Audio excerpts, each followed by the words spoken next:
चारों तरफ एक ही बात सुनने को मिल रही है, समय बहुत खराब आ गया है, वक्त बहुत खराब चल रहा है। साथियों, ये समय बुरा नहीं है। प्रकृति हमें कुछ सिखाना चाहती है, कुछ बताना चाहती है, कुछ समझाना चाहती है। उसकी मूक भाषा को हम समझ नहीं पा रहे हैं। हमें केवल चारों ओर मौत का तांडव ही दिख रहा है। हमें नहीं दिख रहा है कि कुछ 100 सालों में इंसान अपने स्वार्थ के लिए, अपनी प्रगति के लिए किस तरह प्रकृति पर अत्याचार किए जा रहा था।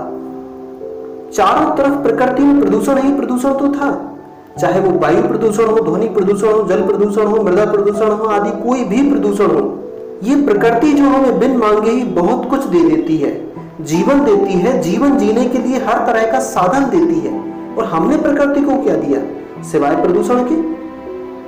परंतु इंसान भूल गया, ये प्रकृति ये साधारण स्त्री की तरह अबला नहीं है। ये अपनी सुरक्षा करना खुद जानती है। कुछ प्रकृति प्रेमी वैज्ञानिक पॉल्यूशन कम करने के लिए विश्व स्तर पर कई तरह के प्रयास करते रहते थे, पर हम कहां किसी की सुनने वाले थे।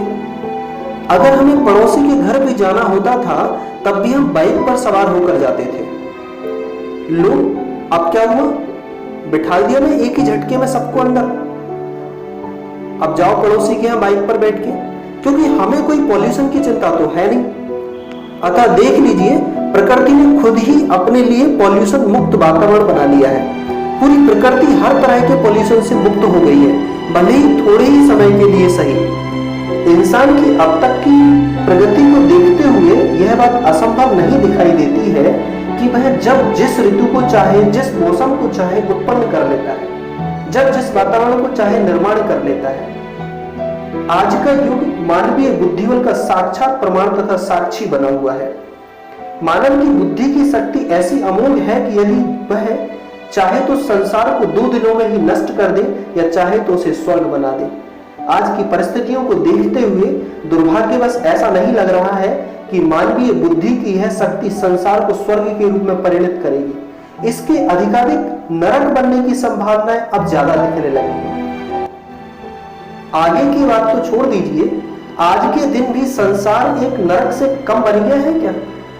जिधर देखो उधर दुख, पीड़ा, शोक, संताप, आवश्यकता एवं अभाव का ही तांडव दृष्टिगोचर हो रहा है।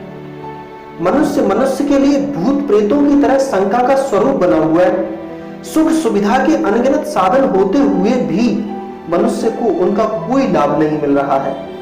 जिस आवश्यकता एवं निश्चितता को प्राप्त करने के लिए मनुष्य की बुद्धि पूरी शक्ति से लगी हुई है, उसके दर्शन भी आज गंभीर प्रयत्नों के बाद भी संभव नहीं हो पा रहे हैं। निस्संदेह आज के युग के बुद्धिमान मनुष्य की होती है दुर्दशा दुर्भाग्य का ही विषय है। साथियों, हमारे कहने का तात्पर्य यह था कि प्रकृति कुछ बदलाव चाहती है हम लोगों में, कुछ सकारात्मक बदलाव। और ऐसे में योग ही एकमात्र ऐसा रास्ता है जो आपको जीवन को अलग ढंग से जीना सिखाता है, आपको स्वावलंबी और स्वस्थ बनाता है। साथियों, सुख और शांति मार्केट में ढूंढने से नहीं मिलेगी, पैसों में नहीं मिलेगी। उसे अपने अंदर ढूंढिए, अपने व्यवहार में, अपनी दिनचर्या में थोड़ा परिवर्तन लाइए, अपने रवैये में, अपने नजरिए में थोड़ा परिवर्तन लाइए। धीरे धीरे खुद को बदलने का प्रयास कीजिए, प्रकृति के साथ तालमेल बैठाइए, थोड़ा संयम रखना सीखिए। लॉकडाउन के बाद एकदम से हड़बड़ाहट के साथ बाहर मत निकलना, सब कुछ अच्छा ही होगा। धीरे धीरे ट्रेन पटरी पर आना चालू हो जाएगी। लॉकडाउन खुलने के बाद भी नियमों का पालन जारी रखिए, क्योंकि ये बीमारी इतने जल्दी पूरी तरह से खत्म नहीं होगी।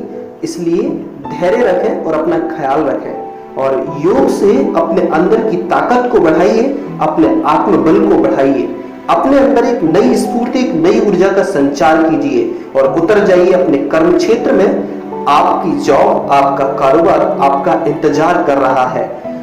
सब कुछ अच्छा ही होगा, मन में ऐसा भाव रखिए।